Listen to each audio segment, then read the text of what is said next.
Hello, আসসালামু আলাইকুম। Welcome back to my channel. আশা করি আপনারা অনেক ভালো আছেন। আমি অনেক ভালো আছি। আজকে আরেকটা নতুন ব্লগ নিয়ে চলে আসলাম। এখন যেহেতু বর্ষাকাল, প্রতিদিনই দেখা যায় যে মেঘাচ্ছন্ন হয়ে থাকে সকাল থেকেই। খুব একটা রোদ দেখা যায় না। আবার মাঝে মাঝে যেরকম ঝলমলে রোদ সেটা খুবই ভালো লাগে। আর আমার মনে হয় কি, আমি যেদিন কাপড় চোপড় ধুতে যাই সেদিন মনে হলেই যে আজকে কাপড় ধোবো, সেদিনই অনেক অনেক বৃষ্টি চলে আসে। আজকেও মনে হচ্ছে প্রচুর বৃষ্টি হবে। সকাল থেকে একেবারে অন্ধকার। আর এই যে এই বেডশিটটা আজকে চেঞ্জ করে বিছিয়ে নিয়েছি। আরেকটা বেডশিট ছিল, সেটা আমি ধুতে নিয়ে নিয়েছি। আমি কখনো এরকম বেডশিট ইউজ করিনি বাটিকের। তো আর বাটিকের ড্রেস আমি অনেক ইউজ করেছি। গরমের দিনে বাটিকের ড্রেসগুলো খুবই ভালো লাগে, কিন্তু এখন এই বেডশিটগুলো খুবই ভালো লাগে। সকালবেলা যত হাজার কাজ থাকুক, তারপরও বিছানা গোছালে তার অর্ধেক কাজেই আমার শেষ হয়ে যায়। এরপরে হাঁড়ি পাতিল সবকিছু ধোয়ার পালা, এগুলো তো শেষই হয় না, সারাদিন রাত আছেই। কিন্তু আমার হাঁড়ি পাতিল যতই হোক, আমি এগুলো ধুয়ে ধুয়ে কমিয়ে ফেলি, কারণ একসাথে অনেক যদি হয়ে যায় তখন ধুইতে অনেকই কষ্ট হয়ে যায়, পাহাড় হয়ে যায়। আর হাঁড়ি পাতিল সবসময় ধুতে ইচ্ছা করে না।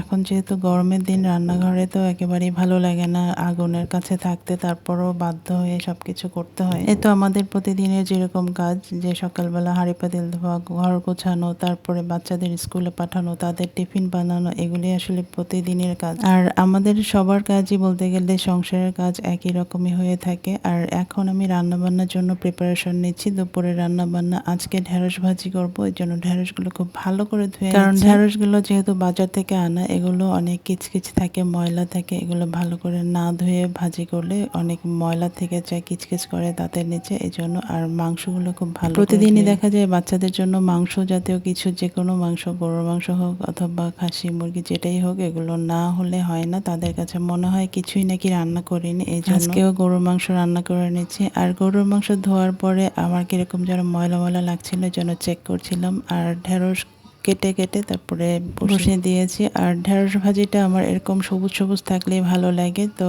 এখানে আমি মুরগির মাংস কিছু বসিয়ে দিয়েছি, কারণ আমার ছোট ছেলে গরুর মাংস খুব একটা পছন্দ করে না, সেই জন্য মুরগির মাংসটা যেহেতু নরম, এই জন্য এটা খুবই পছন্দ করে। আর সাথে তো আলু দিতেই হবে, আলু ছাড়া এরা একেবারেই পছন্দ করে না। আর রান্না বান্না শেষ করার পরে সবকিছু, আজকের মতো ভিডিও শেষ করছি। সবাই ভালো থাকবেন। আল্লাহ হাফিজ।